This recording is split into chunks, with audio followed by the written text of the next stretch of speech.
Mummy क्या भी लोग नहीं थे। बोला मम्मी के ए अम्मा का हो का कहत रे खाना दता ले आ तनी बैठा सो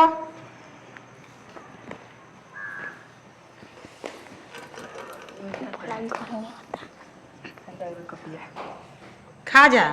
आ तोर पापा कहाँ बड़ा रे नहीं लौकतन हमनी जान पातू रहलू घरे पापा हमनी घरे न पड़त हमनी वही बेरा से खोजत तनी अजून से हिसाब लेब हम ठीक ना। वही बेरा से परेशान बनी आ वो बेरा से भेटाइल नहीं बने आ भेटा जे तुमका आज खबर ले आज मुंहनु कचियाहू के आज लतवे लतवे मारिब चल तनी जो है भेटा गइल त आज उनके सबक सिखावते बानी मुंहनु के जा तनी खोज है भेटा जी है त सुधी जाए बढ़िया से आज बड़ी पीटेब आज कचियाऊ भेटा जाइए ना आज उन्हीं के खूने नहाएब भेटा गए तो आज उनका ऊ हाल करब ना कि तो उहे जी है ना तो हम ना तो उहे रही ना तो हम ही रहीब आज ओकरा सुधियाब इतना मार मारेब कि उहे बूझी कचियावा लत पिए ना अत क दिल बा जियल काल क दिल बा घर में रहल हमार लइकन के हमरा परेशान क दिल बाटे। चलो रे बाबू है दहला रही ल है ल हां ई कौन चीज है दुगी है है ल एक्का ल है ल चलो चलो है पान रही है चलो चलो सूरदास चलो है दहला है चलो दारा तुम्हारा हो ईटा ले ल है ल चलो हमार बोनस चलो तो हमारा बुल्लू है तार चाली बा हमार चाली बा ल है ल है ल बेगी ल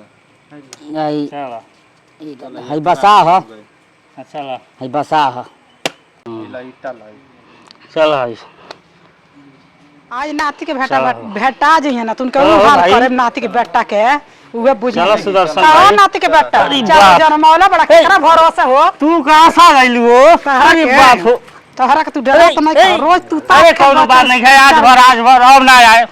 अब ना खेले नहीं अरे उस दोस्त का निवारण में तनी हो गई गलती नहीं त चार गो जनमौला बड़ा केकरा नहीं अब ना आए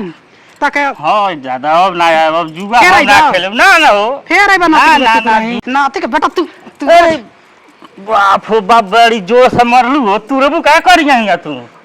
रबू का चार गो जनमौला बड़ा केकरा भरोसा जनमौला अरे भरोसा जनमौला वाली त तू कमा खियाइबा नहीं तू रोज जुआ खेलबा नाती के बेटा अरे बाप हो बाप तू का भाग काम धंधा के त रोई हो तू काहे भागत रहो नाती भागी नहीं बाप हो इतना आठा कट्ठा बाड़ू मार के तूर देलू डांड होई डांट टूट अरे छोड़ दे आवा के मेरा के बड़ी पगलाली बे मरते भाग छोड़ के भाग में तोहरो को पीटे लागी हमनी को चल चल चल भाग भाग छोड़।